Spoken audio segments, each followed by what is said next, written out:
வணக்கம். பொள்ளாச்சியிலிருந்து மரகத மீனாட்சி ராஜா. திருச்சி சிவா அவர்கள் பாராளுமன்றத்தில் வ.உ.சி.யுடைய பெயர் வட இந்தியாவில் இல்லை என்று மிகவும் வருத்தப்பட்டிருக்கிறார். பாவம், ரொம்பவே வருத்தப்பட்டிருக்கிறார். இவர் தமிழ்நாட்டில் அதிகாரத்தில் இருக்கிறாரே, எத்தனை பல்கலைக்கழகத்திற்கு வ.உ.சி.யின் பெயர் வைத்திருக்கிறார், எத்தனை நூலகத்திற்கு வ.உ.சி.யின் பெயர் வைத்திருக்கிறார்.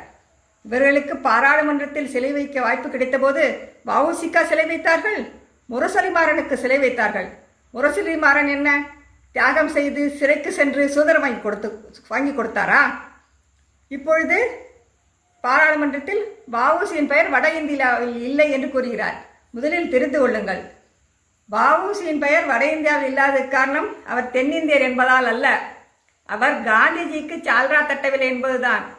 உங்களுக்கு தெரியுமா வட இந்தியாவில் எத்தனை பேர் சுதந்திரத்துக்காக போராடினார்கள் என்று?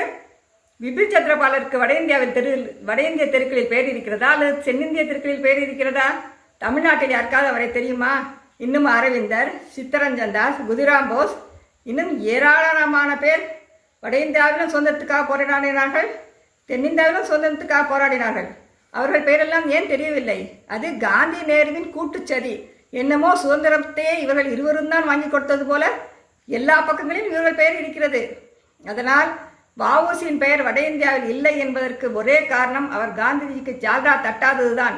அவர் தென்னிந்தியார் என்பதால் அல்ல. வட இந்தியாவில் உள்ள பல தலைவர்களுக்கும் இந்தியா முழுவதும் எந்த புகழும் இல்லை. அது மட்டுமல்ல, இத்தனை ஆண்டுகள் ஆட்சியில் இருந்த திமுக வ.உ.சி.க்கு எவ்வளவோ செய்திருக்கலாம். வ.உ.சி. எழுதிய மெய்யரத்தை பாடமாக வைக்க சொல்லி நான் 10 ஆண்டுகளாக கேட்டுக்கொண்டிருக்கிறேன். அது ஒரே வரி ஆத்திச்சூடி கொண்டது. அதை இவர்கள் ஏறெடுத்தாவது பார்த்தார்களா? வ.உ. சிதம்பரம் பிள்ளை என்ற பெயரை வ.உ. சிதம்பரனார் என்ற சுருக்குவதில் தான் இவர்கள் கவனம் இருக்கிறது. மோடி அவர்கள் எவ்வளவு அழகாக வந்தே மாதரம் பற்றி பேசும்பொழுது வ.உ.சி. கப்பல் ஓட்டியதை பற்றி பெருமையாக வ.உ. சிதம்பரம் பிள்ளை என்று குறிப்பிட்டு பேசுகிறார். இதைவிட நமக்கு என்ன பெருமை வேண்டும்? காங்கிரசும் திமுகவும் வ.உ.சி. மற்றும் பல தலைவர்களை முடக்குவதில் மிகவும் அக்கறையுடன் செயல்பட்டார்கள். இப்பொழுது வேஷம் போட்டுக்கொண்டிருக்கிறார்கள். அதனால் இதை நான் வன்மையாக கண்டிக்கிறேன்.